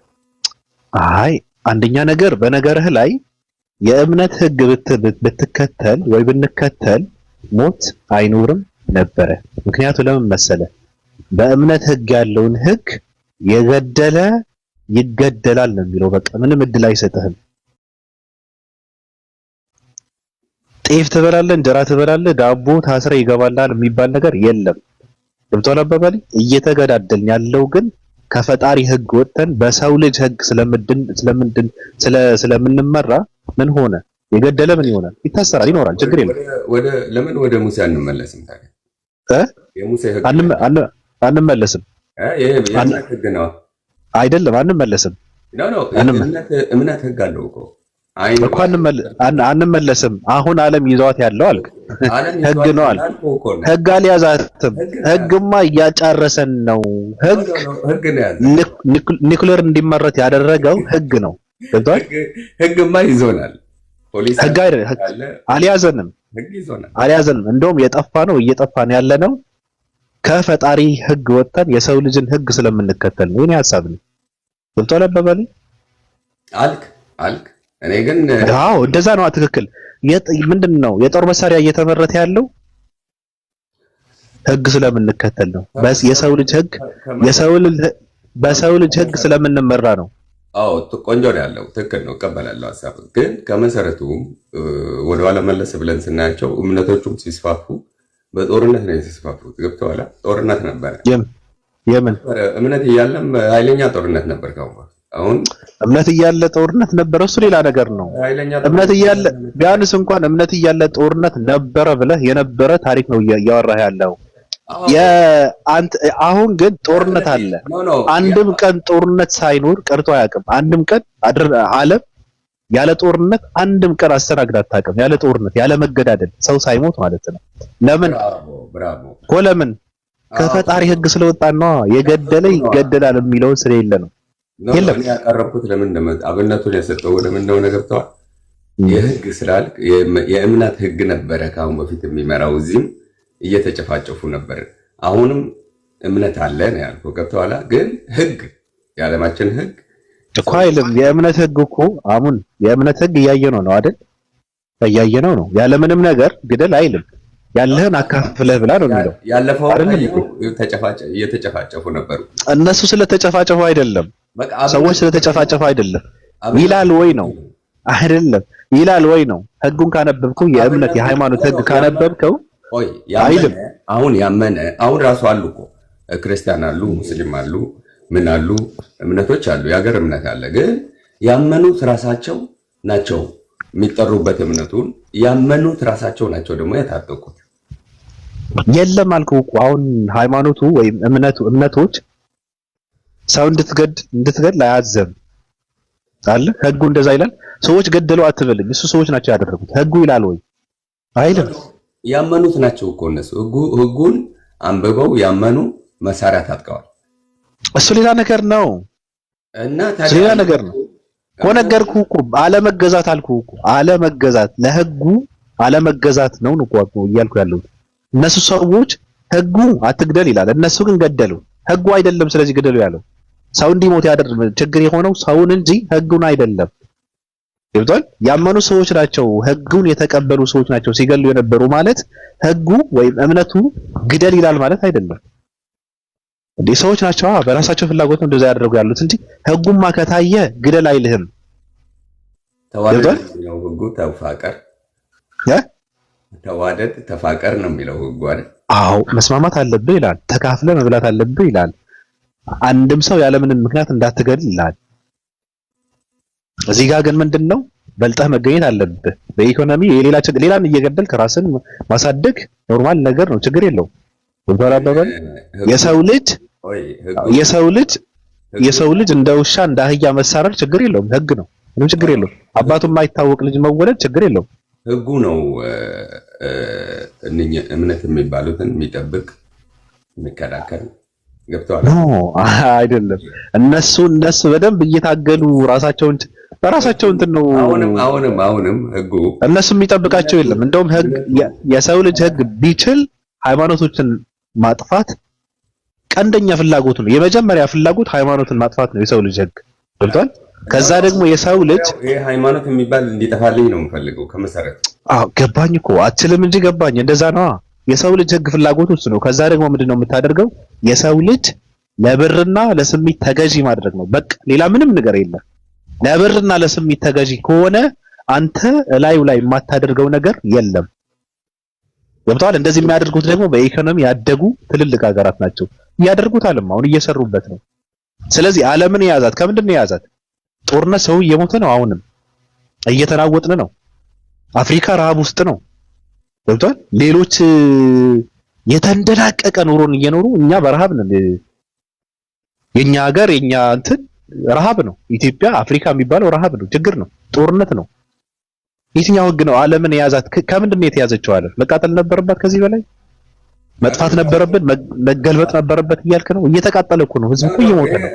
እምነት የምትለው ህግ ራሱ ይሄ እምነት የሚባለው ዓለም ካሁን በፊት ራሱ ይሄ ፈጣሪ የምትሉት በጥፎ ስራ ሰርቷል። በጣም አጸያፊ የሆነ ስራ ነው የሰራው። ዓለምን በውሃ ጥፍቷታል። አንድ ሰውና የተወሰኑ እንስሳዎች ብቻ ትቶ አሁን እሱ መብቱ ነው። እሱ የሱ ስራ ነው። ምንድን ነው አሁን ይሄ እንደዚህ የሚያደርግ? እግዚአብሔር የት ሀገር ነው የምትኖረው? የፈለገ ነገር ነው የእግዚአብሔር። የት ሀገር ነው የምትኖረው አንተ? ሙን የት ሀገር ነው የምትኖረው? ቤቴ ነው የምኖረው። ወይኔ አባት ምን ነው ሀገሩን ማወቅ ምን አስፈለገው? በህግ ነው እያልክ በህግ ነው እየኖርን ያለ ነው ስላልክ ነው። የት ሀገር ነው የምትኖረው? እኔ ከኢትዮጵያ ውጭ ነው የምኖረው። በህግ ነው እኔ የምኖረው። ማንኛውም ሀገር የት ሀገር ኖርበት ሀገር ላይ ማንኛውም ሀገር ኖርበት እሱን ልናወራ ነው እኮ እሱን ልናወራ ነው። በትኖርበት ሀገር ላይ ለሁሉም ለመላው ዜጎች ለመሪውም ለተመሪውም ህጉ እኩል ነው። በስልጣን ላሉትም ተለተራሰውም ፍርድ ቤት ላይ ከቀረብክ ሁሉም እኩል ነው። ፍርድ ቤት ላይ ከቀረብክ አይደለም የጠየቅኩህ እኩል ነውና ፍርዱ እኮ ፍርድ ቤት ውስጥ ነው የምትቀበለው። ተይዘህ ትመጣለህ። ፍርድ ቤት እኮ ከመቅረብህ በፊት ዜጎች ፍርድ ቤት እኮ የሚቀርቡት ጥፋተኛ የሆኑ ሰዎች ናቸው አይደል እንዴ? እና ካላጠፋማ ወደ ፍርድ ቤት ምን አለ የሚያስቀርብ እኮ። ህግ እኮ የሚሰራው ጥፋቱን ከመከሰቱ በፊት ነው ህግ የሚሰራው። እናንተ አሁን በህግ እንተዳደራለን ብለን ስንል እንደ ሀገር ዜጎች ማድረግ ያለብንንና ማድረግ የሌለብንን ለይተን ስናቅ ነው አይደል እንዴ? አባቴ አንዲት ሀገር ህግ ካላት በሰላም መኖር ከቻልክ እዛች ሀገር ህጉ በስነ ስርዓት እየሰራ እንደሆነ በደንብ አድርጎ ይገባል። ገብቶሃል? በሰላም ካልኖርክስ ህጉ እየሰራ አይደለም በስነ ስርዓት። ህግ የላትም ሀገሪቱ ማለት ነው። ስለዚህ አሁን አንተ የት ሀገር ነው የምትኖረው? በሰላም እየኖርክ ነው? በሰላም እየኖርክ ነው። አንተ ብቻ ነው በሰላም የምትኖረው ወይስ መላው ነው? ከጫፍ እስከ ጫፍ ነው? መላው በሰላም እየኖረ። ኦኬ በቃ እኔ ጨርሻለሁ። ቢቀጥል ይቅርታ አይ ይበቃናል። ራሱ መጨቃጨቅ እንዳይሆን ብለን ነው አይደለም። እኔ ማለት እነሱ እየሸሹኝ ነው። ያየክ ነው ራስህ ነው ሪያሊቲውን መጋፈጥ ስላልቻልክ ነው። አሁን ሲጀምር ራሱ የምታወራው ነገር ራስ ኮንትራዲክት ነው የምታደርገው። ለምሳሌ አሁን ቅድም ስለ ዮሐንስ ብለህ ስታወራ ነበር። ዮሐንስ በነበረበት ጊዜ ስለነበርክ አይደለም ዛሬ ላይ ሆነ ዮሐንስ ያደረገው ነገር ስትመሰክር የነበረው። ቅድም ምስክር ባልነበርክበት ጊዜ እንዴት ታወራለህ ስትል ነበር። ራስ የምታወራ ይጋጫል። ሁለተኛ ነገር ደግሞ ኢትዮጵያ ሁላችንም ኢትዮጵያውያንንና ኢትዮጵያ የምትመራው በባይብል ወይም በሸሪያ ነው ወይስ በመንግስት ህግ ነው የምትመራው? በመንግስት ህግ ነው የምትመራው። ስለዚህ በመንግስት ህግ የምትመራ ከሆነ ሃይማኖት ምን አገባውና ነው? ሃይማኖት ለምንድን ነው ብሌም የምታረገው? ብራቮ። አሁን ሃይማኖት የመጣው በምን ምክንያት መሰለህ? የእምነት ህግ ይሻላል ወይስ ደግሞ ያለንበት ህግ? አሁን እንደዛ እኮ የምትለው እኮ አገሪቷ መተዳደር ያለባት በሃይማኖት ህግ ነው የሚል ተንቀሳቃሽ ሲኖር ነው። አሁን ዛሬ ላይ ሆነን ባለንበት ሀገር ላይ አገሪቱ ልጨርስልህ። አገሪቱ የምትመራው መንግስት ባወጣው ኮንስቲቱሽን ወይ ህገ መንግስት የምትመራ ከሆነ የአገሪቱ መውደቅና ወይም የአገሪቱ መነሳት ሃይማኖት አራማጆች ለምን ብሌም ታደርጋቸዋለህ? በባይብል አትመራም፣ በህግ አይደለም፣ በባይብል ባስቀመጠው ህግ አትመራም፣ ወይም ደግሞ ቁርአን ወይም በሸሪዓ ህግ አይደለም እየተዳደርክ ያለው። መንግስትን ያዋጣኛል ብሎ ከሌላ ከዌስተርን ዓለም ከየትም ቦታ ባመጣው ህገ መንግስት ላይ ትተዳደራለህ፣ ትኖራለህ። ስለዚህ የሀገሩ መውደቅና መነሳት ሃይማኖቶቹ ለምን ብሌም ታደርጋቸዋለህ? ብራቮ። እሱ አይደለም የነበረው ጥያቄው። ግን ጥያቄውን ካመጣው ሃይማኖትን ብሌም ያደረግነው በሌላ ነው፣ በህጉና በህግ መሰረት አይደለም። ነው ቅድም ስታወራ የነበረው። ለምሳሌ ሌሎቹ ሀገሮች ዌስተርን ዓለም ብታይ ብዙ ነገር አለ፣ ወይም ኢትዮጵያ ወደ አፍሪካ ብታይ በብዛት የተያያዘው በመስጊድና በቸርች ነው ስትል ነው። ኦኬ በሱ ብሌም ያደረኳቸው አፍሪካ ውስጥ ያሉት ህዝቡን መመዝመዝ ብቻ ሆኑ። አሁን በክርስቲያን ብታይ በአንድ ኢየሱስ ክርስቶስ እያመኑ ስንት ሺህ ቤተክርስቲያኖች አሉ። ችግር የለውም እኮ ያንን ሃይማኖት እንዴት ነው ችግር የሌለው? ችግር የሌለው መሰለህ እነሱ እምነቴ ነው ብለው እስካራመዱ ድረስ መንግስትን ያስቀመጠውን ህገ መንግስትን እንዳለው እስካላሉ ድረስ የሀገሪቱ እኮ አልተቃወመ። ህገ መንግስቱ እንደፈለግኩን ብለዋል እኮ የሀገሪቱ ላይ በኢትዮጵያ ላይ ከመጣን ህገ መንግስቱ ከተወክ ግን ከቆመ ሌላ አካል ከሌላ መጥቶ ሊያጠቃ ከሆነ አንድ ሰውም ሄዶ ወደዛች የሚሰግዳት የለም፣ ሰላም ከሌለክ ማለት ነው። የምታወራው ነገር እኮ ምንም ሴንስ የማይሰጥ ነገር ነው። ሪል እውነት ሀቅ ስለሆነ ነው እኮ የምትመራው ኢትዮጵያ በባይብል ወይም በሸሪያ ነው የምትተዳደረው። ብዙ ሰዎች በባይብል እንድትመራ፣ ብዙ ደግሞ በሸሪያ እንድትመራ የሚፈልጉ አሉ። ፍላጎት ችግር የለውም። አንተም ደግሞ ሃይማኖት እንደሚጠፋ እንደምትፈልግ ሁላ የሌላ ቅድም እኮ ባቢሎን እኮ አስቀምጦልሃል። ያንተ ሐሳብ እንዲከበርልህ የሌላ ሰው ሐሳብ ማከበር አለብህ። ያንተ ሐሳብ ሃይማኖት እንዲጠፋና ሰው እንደፈለገ ልቅ እንዲሆን ከሆነ ሌላውን ደግሞ አላልኩም ወይዘር መንግስትን ባስቀመጠውን ህገ መንግስት ኦኬ ኦኬ። ስለዚህ አንተም መንግስት ባስቀመጠው ህገ መንግስት አገሪቱ እንዲተዳደር የምትፈልግ ከሆነ ሌሎችም ደግሞ የራሳቸው ሀሳብ ቢኖር አንተ ያንተ ሀሳብ እንዲከበረል የሌላ ሰው ሀሳብ ማክበር አለብህ። ያ ቅድም ባቢሎን ዘግቶልሃል። አሁን ላይ ሆነ አላልኩም እኮ እኔ እኮ ምንም አላልኩም። ይሄ የምትለው ያለው ቅድም እኔና ባቢሎን ተስማምተን ጨርሰናል። አሁን ለምንድን ነው የምታመጣው? እኔ ገርሞኛል ነው ምክንያት ያመጣሁበትና ሀገራችን ኖ እኛ ነጥቡ ላይ ያለ የእምነት ህግ ቢመራን ይሻላል ወይስ የአሁን መች ነው እንደዛ ተብሎ ባቢ እንደዛ ብላ አውርታል እንዴ? ቆይ አንተ እኮ ነው የኢትዮጵያ የሀገራችን ዓለም የጸናቸው ነው ያለው። አዎ የሀገራችን መውደቅ ሰዎችን በሃይማኖት ስለሚመሩ ነው አልክ። ሰዎች ደግሞ ቆይ አዳምጠኝ። ሰዎች ደግሞ ሃይማኖታቸው የሚያራምዱት የራሳቸው ምርጫ ነው። ማንም ሰው የፈለገ ሃይማኖት የማራመድ አለበለዚያ ደግሞ ያለ ማራመድ ደግሞ መብት አለው። ያ ሰብአዊ መብቱ ነው። ከፈለግ ሃይማኖት ትከተላል፣ ካልፈለግ ትተዋለህ። ዞረህ ግን በምትኖርበት አገር ግን መንግስት ባወጣው ህግ ትተዳደራለህ። አገራችን ኢትዮጵያ በባይብልም አይደለም ወይም በቁርአንም በሸሪዓም አይደለም የምትተዳደረው መንግስት ባወጣልህ ህገ መንግስት ትተዳደራለህ። ገብቶሃል? የአገር መውደቅም ሆነ መነሳትን ተጠያቂው መንግስት ወይም ፖለቲካ ነው እንጂ አንተ እዛ ጋር አገሩ ድሃ ስለሆነ መታ ሃይማኖት የምትወቅስ ከሆነ ይሄ የራስ ችግር ነው እንጂ የሌላ ሰው ችግር አይደለም። ስለዚህ የመንግስት ችግር ወይም የአገሩ የኮንስቲቱሽን ችግር ከሃይማኖት ጋር አትጣለል።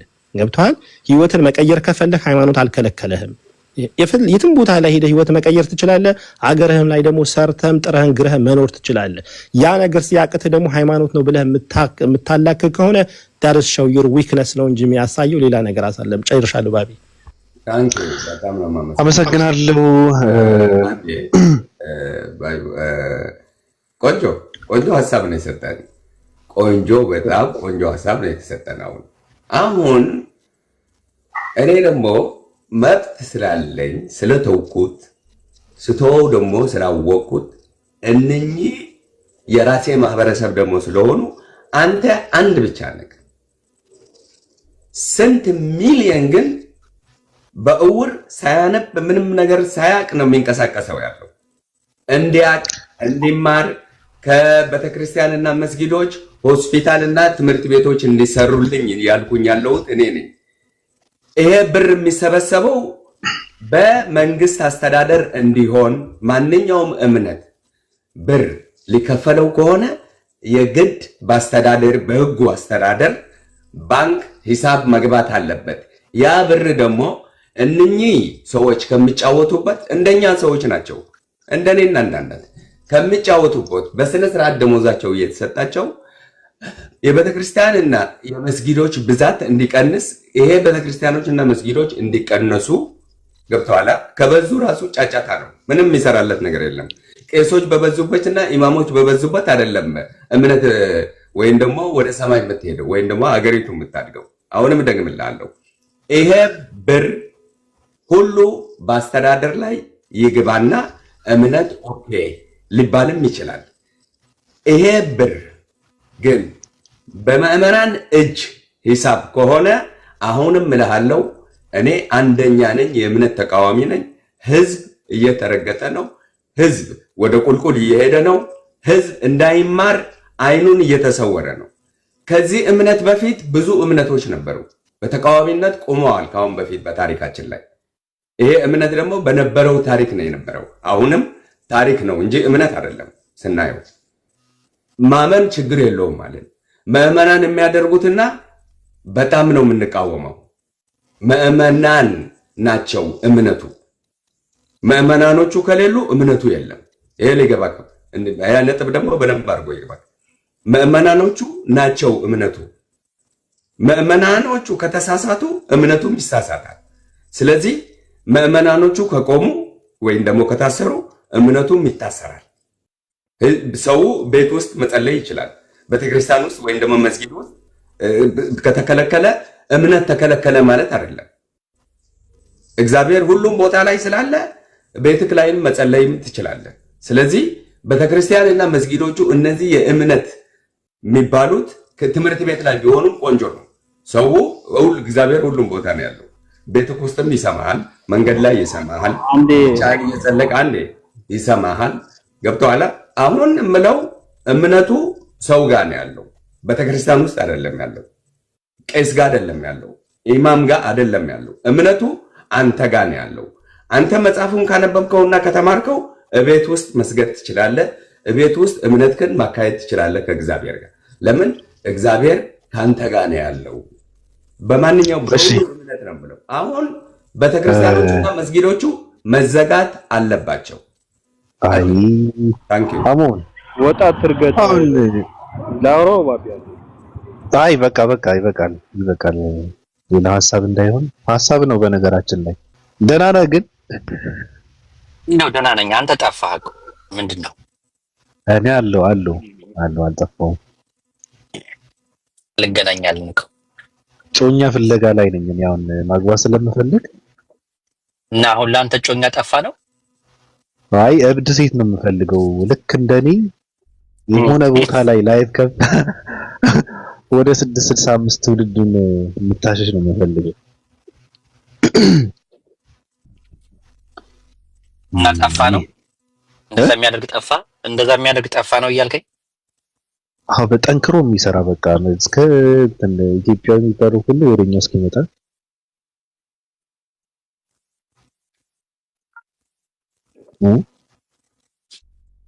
እናፋልግኝ። እኔ ደግሞ ያላበደሽ ቢሆን ይሻላል። ከመጣሽ በኋላ ማበዷ ስለማይቀር አብደ መጣሽ ከሆነ ደብል የሆነ ከባድ ነው። ሰዓት ነው የሚፈጠር። መጀመሪያ ላይ ከዛ ታሳብዳለህ። አስበዋል። ለማሳበድ እኮ ብዙ ጊዜ ይፈጃል ማለት በጣም ከባድ ነው። መጀመሪያ ታሳብዳታለህ፣ ከዛ ደግሞ ፈወስ የሚባል ነገር አለ። ከባድ ነው። እስክታረጋጋት ደግሞ ሌላ ቀውጥ ነው።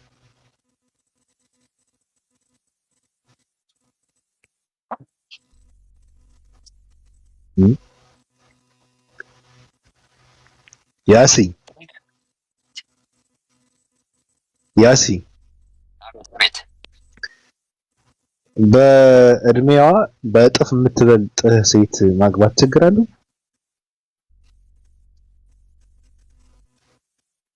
ችግር የለውም። ምን ችግር አለው?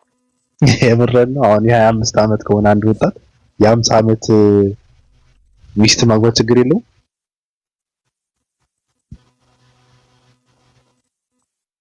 ከባድ ነው። ለሰው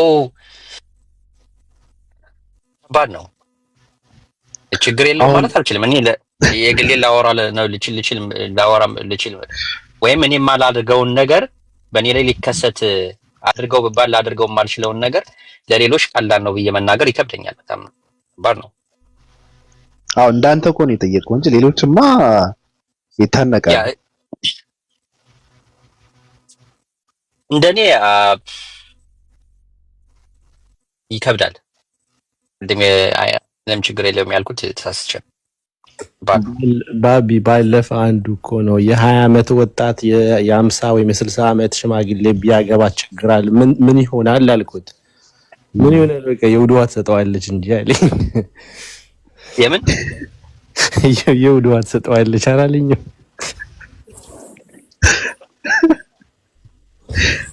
እንዲህ አወራንና ማለት ነው። እንደዚህ የኤጅ ለውጥ ብዙ ይፈጥራል ማለት እንደዚህ ስፔሻሊ አሁን ባለንበት ሰዓት ላይ ማለት ነው።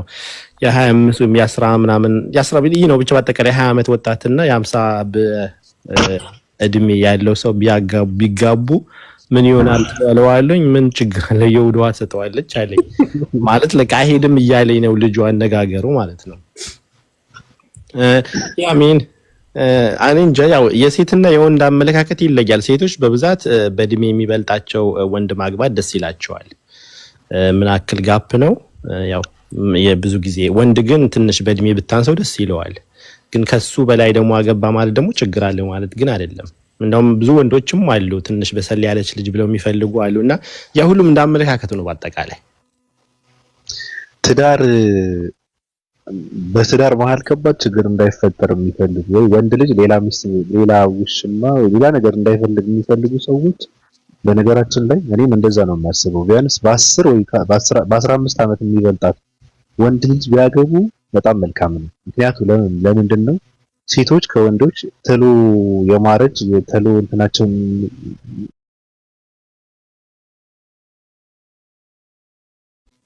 የመቀዝ ብዙ ነገር አለና በጣም እየተጠባበቀው የሚሄዱት እሱ ትንሽ የበለጠ ከሆነ ነው። አሁን እሱ በ10 ዓመት የሚበልጣት ከሆነ 50 ሲገባ 40 ከገባች ደህና ነች፣ ትንሽ እንትን ትላለች። ያው 60 ሲገባ ደግሞ 50 ስትገባ ደህና ነች። 30 ሲሆን 20 ነች። በቃ ቅምጥል፣ በቃ ምንም ችግር የለውም። ችግሩ ግን ምንድነው? እኔ አሁን እየተጀናጀንኩ ያለሁት የ50 ዓመት ጎልማሳ እናት ነው።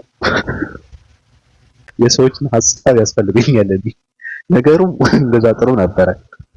መበልጣትን ባገኝ በ10 በ15 መበልጣት ባገኝ መልካም ነበረ። ግን እድሌ በጣም እንትን ነውና የወደኩት የ50 ዓመት ጎልማሳ ሴት ነው። ግን የሆነ ሰዓት ላይ ሾጥ ያደርገኝ የማስበው ምንድነው? አይ እኔ የፈለኩትን መሆን እችላለሁ። እርሶ ጋር ስገባም ስወጣም እርሶ ምንም አይሉም። የሆነ ሰው ጋር ሄድ ምንም አይሉም። የፈለኩትን ነገር ብልም ይገባኝም ራሱ ዘረኛ ነህ ምን ማለት እንደሆነ ራሳችሁ ለሰው ስም ትሰጡና ከዛ ደግሞ ለምን ማለት የለብህም የሚባል ነገር አለ። ብሔር አላምንበትም። እኔ ብሔር ሀገር እንደሆነ ነው የማውቀው። ብሔር የሚባለው ይሄ አብርሽ ና እስኪ ግባ። አንድ ባህል ያለው አንድ አይነት ቋንቋ ተናጋሪ ምናምን የሚባለው ነገር እኔ ጋር አይሰራም።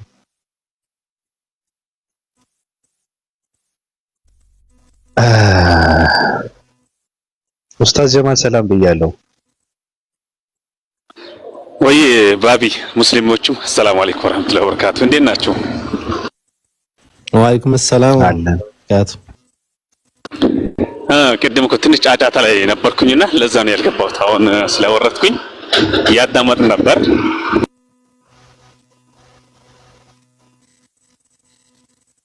መቼም ትንሽ ስራ ያስቸጋሪ ነውና የእግር ጉዞ ይበዛበታል። ትንሽ ስለ ጋብቻ ባነሳችሁ ላይ ምናልባት ትንሽ ነገር ብል ደስ ይለኛል። እሺ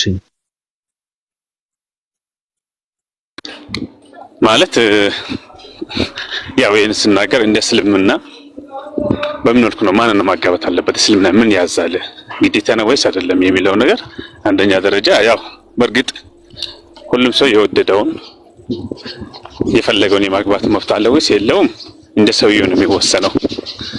ነገር ግን አላህ Subhanahu Wa Ta'ala ምን ይላል? ያ አዩሃ الناس إنا خلقناكم من ذكر وأنثى እናንተ ሰዎቹ እኛ ከወንድና ከሴት አድርገን ፈጠርናችሁ ነገር ይባጀት ይችላል።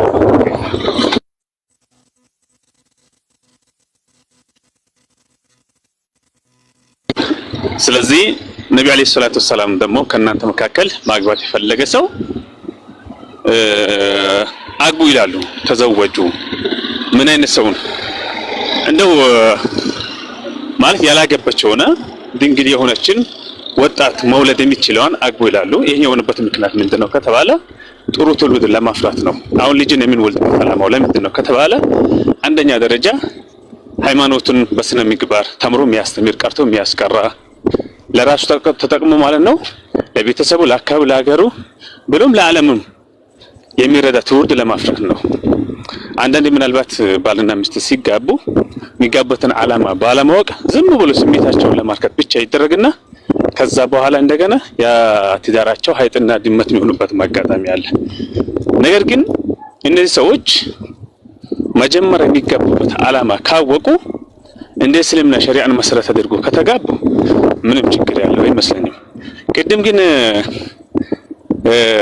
የሆነ ጥያቄ ጠይቀ ነበርና እኔም ከታች ችግር የለውም እያልኩ ነበር። ለምሳሌ በእድሜ እጥፍ የምትበልጠው ሴት ቢያገባ ችግር አለው ወይ? ለምሳሌ እንደው የ25 ሆኖ የ50 ዓመት ቢያገባ ይሄ ምናልባት እንደ ግለሰቡ የሚከብደው ይመስለኛል። ግን እንደ ሸሪዓ ይከለከላል ወይ ሳይከለከል والله አለም። ነብዩ አለይሂ ሰላቱ ወሰለም በነገራችን ላይ ለመጀመሪያ ጊዜ ኸዲጃን ሲያገቡ የእሳቸው እድሜ ስንት ነው? 25 ነበር። የእሷ ደግሞ 40 ነበር። ቢያንስ በ20 ዓመት ትበልጣቸው ነበር ማለት ነው። እጥፍ አልነበረም ግን። ስለዚህ ትዳርን እንዳንፈራ፣ ትዳር ማለት ጋሻና መከታ ነው ለሁሉ ነገራችን። ትልቅ ዩኒቨርሲቲ ማለት ነው በነገራችን ላይ ሐታ የፈጣሪን ትልቅነት እናስታውስበታለን። ለምሳሌ እንበልና ከተጋቡ በኋላ ልጆቹን በሚወልዱ ጊዜ እነዛ ልጆች ባባ ማሚ በሚሉበት ጊዜ የሚሰማ ስሜት አለ። የራሱ የሆነ ተጽዕኖ አለው። የሚገርም ነገር እነዚህ ልጆች እንኳን አግኝቶ ባንተ ላይ መደሰታቸው ብቻ አይደለም አቶ ማለት ነው ባንተ ላይ ማልቀሳቸው ራሱ አባዬ ሲሉ የደስታ ስሜት ይሰማል። እነዚህ ልጆች እኮ ልጆቼ ናቸው። ፈጣሪ ነው የሰጠኝ። በምንድን ነው የሰጠኝ? በነፃ ነው የሰጠኝ። እነዚህ ልጆች ፈጣሪ በየሰጠኝ ኑሮ ቤተኛው ብር ቤተኛው አቅሚ ቤተኛው ወርቅ ነበር ላገኛቸው የሚችለው። የበለጠው ወደ አላህ እንድንቀርብ ያደርገናል። ነብዩ አለይሂ ሰላቱ ወሰለም በሐዲሳቸው ምን ይላሉ? ያገባ ሰው ኢማኑ ሙሉ ነው ቢባል 50% ነው ይላሉ። እምነቱ ማን ነው? ነገር ግን ካገባስ ኢማኑ ደካማ ነው ቢባል 50% ነው ይላሉ። ሙሉ ነው ከተባለስ 100% ነው ይላሉ።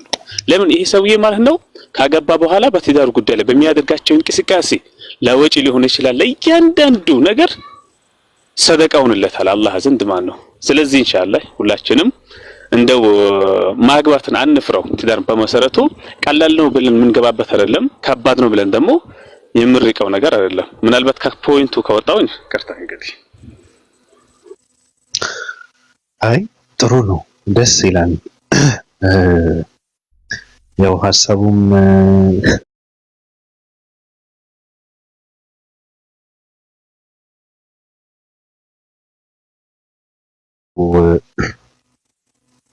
በነገራችን ላይ እኔ ከሱ እንኳን ከሱ ወጥቻለሁ፣ ችግር የለውም።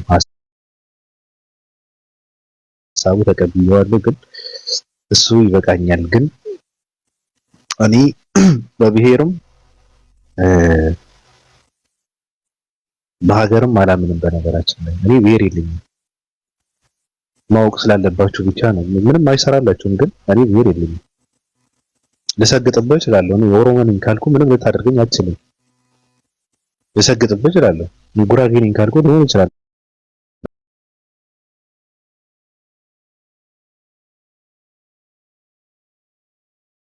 ማቀው። ስለዚህ የትም ልጅ መኖር ከቻልኩ ድረስ እኔ በየሆነ ስፍራ ላይ አልከለልም። እንደዛ ነው የማውቀው። ሀገር የለኝም፣ ብሔርም የለኝም። ማወቅ ካለባቸው ማለት ነው። እናንተ ተባደሩበት፣ ተጫረሱበት። ይሄ ብሔር የሚባለው ደግሞ ብሔር እኔ ብሔር የደደቦች ፍልስፍና እንደሆነ ነው የማውቀው። የመሃይማን ፍልስፍና ነው ራሱ ብሔር። እንዴት አድርገው ከፋፍለው መግዛት እንዳለባቸው የጠነሰሱት የነሱ ህግ ነው እና በእነሱ ህግ ውስጥ ደግሞ መገኘት መዳኘት አልፈልግም ማለት እዛ ውስጥ መሰገጥ አልፈልግም ማለት እና እኔ ሀገርም ብሔርም የለኝም። ያው የሆነ ሀገር ላይ ነው የተወለድኩት፣ እየኖርኩ ያለሁት የሆነ ሀገር ላይ ነው። ከሆነ ሰዓት በኋላ ደግሞ አልተመቸኝም ብዬ ሀገር ልቀይር እችላለሁ። በቃ አላምንበትም። እንደዚህ ነው የምር ከልቤን ነው እየተናገርኩ ያለው። በተለይ ሀገር የሚባለው እኔ እንትን አለልኝ በሀገር በድንበር አላምንም። ምድር የኔ ነው፣ በቃ እኔ እንድኖርበት የተፈጠረ ነው አለ። በቃ እንደዚህ እንደሆነ ነው የማውቀው። ሮሃይና ወይ ፓፒ እንዴት ነሽ? አላ አልሐምዱሊላህ። ሙስሊም ሰላም ነው አላ። እንዴት ነህ? ደህና ነኝ። እንዴት ነሽ? ደህና ነኝ አልሐምዱሊላህ። ሁሉ መልካም ነው? ሁሉም መልካም ነው። አንተ ጋርስ? አነጋ ሁሉ ሰላም ነው። አገዛበር መስለን አይ ለሰርግክ ያድርሰን። አቲ ኦሮሞቲ አና ኦሮሞዳ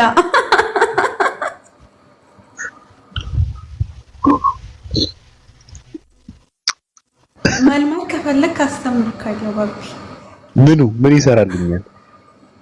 አይ እንደዚህ ከምትሰባበረው ላስለምድ። ማሽቃበጥ ነው። አሁን ኦሮሞኛ መማር ፈልጋለሁ ካልኩ ትልቅ ማሽቃበጥ ነው። ኦሮሞዎች ስልጣን ከያዙ በኋላ ኦሮሞኛ መማር አለብኝ ካልኩማ ትልቅ ማሽቃበጥ ነው። አይሆንም። አይ በውስጥ ነው ማስተምርክ። ባይሆን ሌላ ብሔር ስልጣን ከያዘ በኋላ እማራለሁ፣ ችግር የለውም። አይ መልካም። ቁርስ እየበላ ነው በነገርክ ላይ። የተባረከ እሺ የቅድሙን ሀሳብ እናወራበታለን ኢንሻአላህ። የ50 ዓመት ያልከው መብቴ ነው። አንዴ አታገባም ብትለኝ የ50 ዓመት ጎልማሳ ሴት ነው የማገባው፣ መብቴ ነው። እሺ አይ እኔም የራሴ ሀሳብ አለኝ ለወላ ስለሆነ ነው። መልካም ሐሳብማ አቀበላለሁ፣ ችግር የለውም። እሺ ጓል መቀሌ እንዴት ናችሁ? ከመይ አለን። እንዴት ናችሁ? ዋይ ለወጣቶች እዚህ ጋር አንድ ጠላት አለ፣ እዚህ ጋር ደግሞ አንድ ጠላት አለ። ወጣቶች አንዋጋም አሉ ይላል ደብረጽዮን። አሁን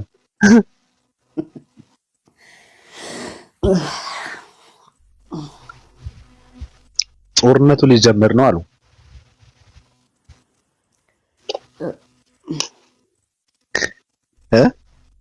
ጋልመከሌ ጦርነቱ ሊጀመር ነው አሉ እና አሁን ቅዳሜ ነው፣ ነግተዋል። ቡና አልጠጣህም ወይ? አዩ ቴሊንግ ሚ ዲስ መስማት አትፈልጊም አይደል? አለ ነገሮች በህይወት ማወቅ መስማት ማትፈልገው ነገር ነው ሰው ነው። እሺ እንዴት ነሽ? እሺ ሁሉ መልካም ነው? መልካም ነው። እኔ እኮ ብትወጂ መስሎኝ ነው። ማለት ጦርነት ሲጀመር አካባቢ ከላይ ማርያም ጽዮን ከታች ደብረ ጽዮን ሲባል ስለነበረ አስታውሳለሁ። ብሬክ ስነ ስርዓት ማርያምን ማቻ ከዛ ኦዋይ መቅጠም እንችላለን ምናምን ብለው ጀመረው ጦርነቱን። ከዛ እንትና በረሃ ውስጥ ገባ። ከዛ ሲወጣ ደግሞ ፀሐይ የመታው ጦጣ መስሎ መጣ። ደብረጽዮን የሚባል ሰውዬ ትንሿ ካፕ ከላይ አድርጎ እንትን ነው የሚመስለው፣ ዝንጀሮ ይመስላል መጥቶ ምናምን ማለት ነው። ዋይ ዱላ አደረግን ምናምን እያለ መጣ። ለማንኛውም ችግር የለም።